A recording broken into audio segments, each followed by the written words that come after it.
ಎಲ್ಲ ವಿದ್ಯಾರ್ಥಿಗಳಿಗೂ educator at for life ಚಾನಲ್ಗೆ ಸ್ವಾಗತ. In this video we are going to discuss or deal with the concepts Einstein's mass energy relation and examples for mass converting into energy and energy converting into mass. And all these concepts belongs to chapter nuclei, which is the 13th chapter of second PUC physics according to NCERT syllabus of Karnataka. And this video is second part of this chapter, that means nuclei, in Educate Light for Life YouTube channel.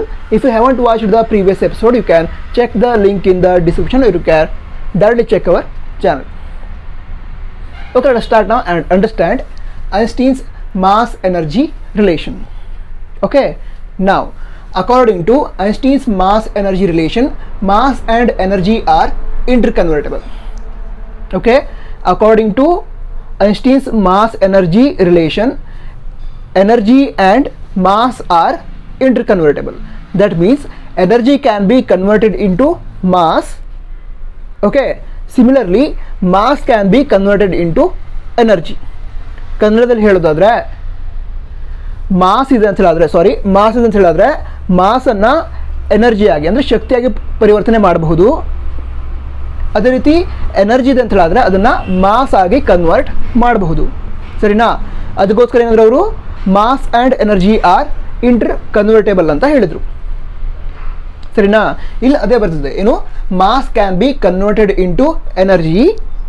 Similarly energy can be converted into mass. Mass ಇದ್ರೆ ಅದನ್ನು ಶಕ್ತಿಯಾಗಿ ಅಂದರೆ ಎನರ್ಜಿಯಾಗಿ, energy ಇದ್ರೆ ಅದನ್ನು mass ಆಗಿ convert ಮಾಡಬಹುದು ಅಂತ Einstein's mass energy relation ಹೇಳುತ್ತೆ. ಅದೇ ಮಾಸ್ ಎನರ್ಜಿ ರಿಲೇಷನ್ ಏನಿದೆ ಅದನ್ನು ಮ್ಯಾಥಮೆಟಿಕಲ್ ಫಾರ್ಮಲ್ಲಿ ಬರೆದ್ರೆ ಯಾವ ರೀತಿ ಬರಿಬೋದು? ಈ ರೀತಿ, E = m × c². ಈ ಈಕ್ವೇಷನನ್ನು ತುಂಬ ಬಾರಿ ನೋಡಿರ್ತಾರೆ, ಹೌದಾ? ಐನ್ಸ್ಟೀನ್ಸ್ ಈಕ್ವೇಷನ್ ಅಂತ ಹೇಳಿರ್ತಾರೆ. ಸರಿನಾ? ಈ ಈಕ್ವೇಷನ್ ಏನಿದೆ ಅದನ್ನು ಐನ್ಸ್ಟೀನ್ಸ್ ಮಾಸ್ ಎನರ್ಜಿ ರಿಲೇಷನ್ ಅಂತ ಹೇಳ್ತಾರೆ. ಈ ಈಕ್ವೇಷನಲ್ಲಿ E ಏನಿದೆ ಅದು ಐನ್ಸ್ಟೀನ್ಸ್ ಎನರ್ಜಿ ಈಕ್ವಿವ್ಯಾಲೆಂಟ್ ಅಥವಾ ಜನರಲಿ ಎನರ್ಜಿಯನ್ನು ಈ ಒಂದು E ಅನ್ನೋ ಲೆಟರ್ ರಿಪ್ರೆಸೆಂಟ್ ಮಾಡುತ್ತೆ. ಸರಿನಾ? ಅದೇ ರೀತಿ ಇಲ್ಲಿ M ಅನ್ನೋ ಟರ್ಮ್ ಇದೆ ಅಥವಾ ಲೆಟರ್ ಇದೆ, ಅದು ಮಾಸನ್ನು ರಿಪ್ರೆಸೆಂಟ್ ಮಾಡುತ್ತೆ. ಅದೇ ರೀತಿ C ಅಂದರೆ ಗೊತ್ತಿದೆಯಲ್ಲ, ಏನಾಗಿತ್ತು ಹೇಳ್ರಿ? ಗೊತ್ತಿದ್ರೆ ಕಮೆಂಟ್ ಬಾಕ್ಸಲ್ಲಿ ತಿಳಿಸಿ. ಸರಿ, C ಅಂತ ಹೇಳಿದ್ರೆ speed of light in vacuum or air. ಸರಿನಾ?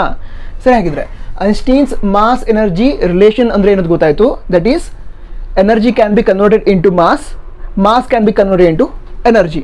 ಅದನ್ನು ಒಂದೇ ಸ್ಟೇಟ್ಮೆಂಟಲ್ಲಿ ಹೇಳೋದಾದರೆ energy and mass are inter convertible.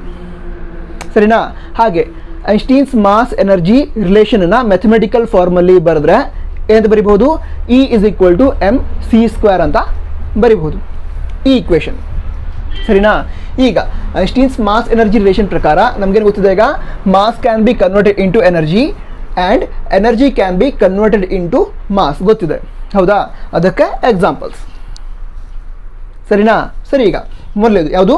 Example for mass converted into energy. Mass converting into energy ಅಂದರೆ ಮಾಸ್ ಇದೆ, ಅದು ಎನರ್ಜಿಯಾಗಿ ಕನ್ವರ್ಟ್ ಆಗಿದ್ದಕ್ಕೆ ಎಕ್ಸಾಂಪಲ್ಸ್. ಮೊದಲೇ ಎಕ್ಸಾಂಪಲ್ ಯಾವುದು? Nuclear fission and fusion. ಇದ್ರ ಬಗ್ಗೆ ಗೊತ್ತಿದೆ ಅಂತ ಅಂದ್ಕೊಂಡಿದ್ದೀನಿ. ಡೆಫಿನೇಷನ್ ಗೊತ್ತಿದ್ರೆ ನ್ಯೂಕ್ಲಿಯರ್ ಫಿಷನ್, ಅದೇ ರೀತಿ ನ್ಯೂಕ್ಲಿಯರ್ ಫ್ಯೂಷನ್, ಇದರ ಡೆಫಿನೇಷನ್ ಗೊತ್ತಿದ್ರೆ ಕಮೆಂಟ್ ಬಾಕ್ಸಲ್ಲಿ ಟೈಪ್ ಮಾಡಿ ತಿಳಿಸಿ. ಅಂದರೆ ನಿಮ್ಮ ಕಮೆಂಟ್ಸನ್ನು ಓದೋದಕ್ಕೆ ಖುಷಿ ಆಗುತ್ತೆ. ಸರಿನಾ? ಸರಿ, ಈಗ ಮುಂದಿನ ವಿಷಯಗಳನ್ನು ತಿಳ್ಕೊಳ್ತಾ ಹೋಗೋಣ. What is nuclear fission? Nuclear fission ಅಂದ್ರೇನು? A heavier nucleus split into 2 smaller nucleus or 2 lighter nucleus of comparable masses, and it also releases or generates 2 or more neutrons. ಈ ಪ್ರೊಸೆಸ್ ಏನಿದೆ ಅದನ್ನು ನ್ಯೂಕ್ಲಿಯರ್ ಫ್ಯೂಷನ್ ಅಂತ ಕರೀತಾರೆ. ಹಾಗಿದ್ರೆ nuclear fusion ಅಂದ್ರೇನು? Fusion ಒಳಗಡೆ heavier nucleus ಇತ್ತು, ಅದು ಸ್ಪ್ಲಿಟ್ ಆಯಿತು, ಹೌದಾ? ನ್ಯೂಕ್ಲಿಯರ್ ಫ್ಯೂಷನ್ ಅಂದ್ರೇನು? ಕಂಬೈನ್ ಆಗುತ್ತೆ. 2 lighter nucleus combines to create heavier nucleus. This process is called fusion. ಇದ್ರ ಬಗ್ಗೆ ಕರೆಕ್ಟ್ ಡೆಫಿನೇಷನ್ ಗೊತ್ತಿದ್ರೆ ಕಮೆಂಟ್ ಬಾಕ್ಸಲ್ಲಿ ತಿಳಿಸಿರಿ.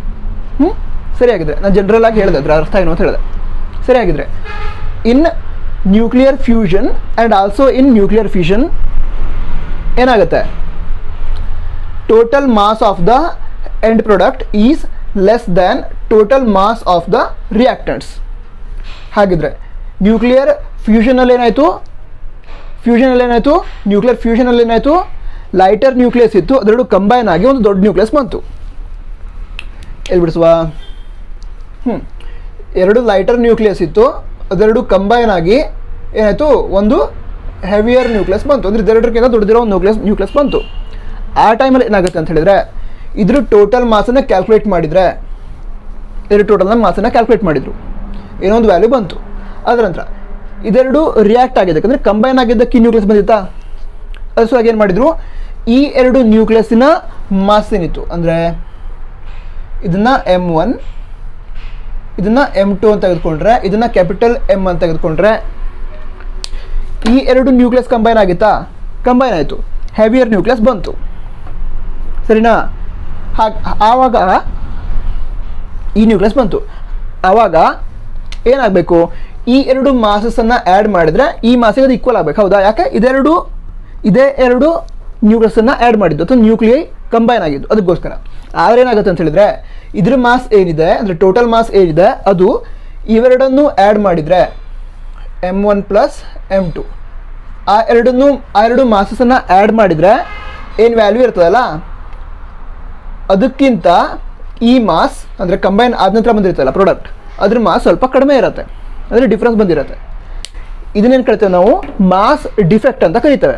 ಅದನ್ನೇ ಹೇಳಿರೋದಿಲ್ಲಿ, ಏನು, during nuclear fusion and fission. Fusion ಏನಾಯಿತು, ಎರಡು ಲೈಟರ್ ನ್ಯೂಕ್ಲಿಯೈ ಕಂಬೈನ್ ಆಯಿತು, ಪ್ರಾಡಕ್ಟ್ ಬಂತು, ಅಂದರೆ ಒಂದು ಹೆವಿ ನ್ಯೂಕ್ಲಿಯಸ್ ಬಂತು. ಅಂಥ ಟೈಮಲ್ಲಿ ಪ್ರಾಡಕ್ಟಿನ ಮಾಸ್, ಇದ್ರ ಮಾಸ್ ಏನಿದೆ, ನಂತರ ರಿಯಾಕ್ಟೆಂಟ್ಸ್ ಇದೆರಡರದ್ದು ಮಾಸ್ ಆ್ಯಡ್ ಮಾಡಿದರೆ ಏನು ಮಾಸ್ ಇರುತ್ತೆ, ಅದ್ರ ನಡುವೆ ಡಿಫ್ರೆನ್ಸ್ ಇರುತ್ತೆ. ಅಂದರೆ ರಿಯಾಕ್ಟೆಂಟ್ಸಿನ ಮಾಸ್ ಏನಿದೆ ಅದು ಪ್ರಾಡಕ್ಟಿನ ಮಾಸ್ಗಿಂತ ಜಾಸ್ತಿ ಇರುತ್ತೆ, ರಿಯಾಕ್ಟೆಂಟ್ಸಿನ ಮಾಸ್ ಪ್ರಾಡಕ್ಟಿನ ಮಾಸ್ಗಿಂತ ಜಾಸ್ತಿ ಇರುತ್ತೆ, ಅಂದರೆ ಮಾಸ್ ಡಿಫೆಕ್ಟ್ ಬಂತು. ಎರಡು ಈಕ್ವಲ್ ಆಗಬೇಕಿತ್ತು, ಬಟ್ ಇದು ಸ್ವಲ್ಪ ಕಡಿಮೆ ಆಯಿತು.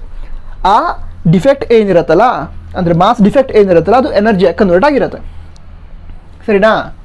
ಅದನ್ನೆಲ್ಲಿ ಹೇಳಿರೋದು, ಏನಾಯಿತು, mass is converted into energy. ಇದು ನ್ಯೂಕ್ಲಿಯರ್ ಫ್ಯೂಷನ್ ಆಯಿತು. ನ್ಯೂಕ್ಲಿಯರ್ ಫ್ಯೂಷನಲ್ಲಿ ಏನಾಗುತ್ತೆ,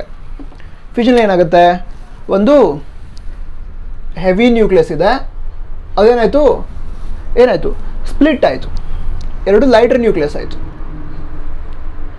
ಸರಿನಾ?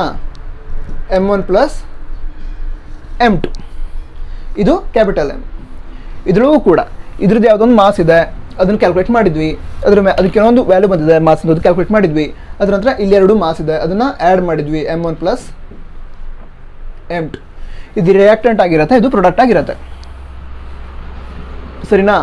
ಆ ಟೈಮಲ್ಲಿ ಆ್ಯಕ್ಚುಲಿ ಏನಾಗಬೇಕಿತ್ತು, ಇದ್ರ ಮಾಸ್ ಈಕ್ವಲ್ ಆಗಬೇಕಿತ್ತು, ಬಟ್ ಈಕ್ವಲ್ ಇರೋದಿಲ್ಲ.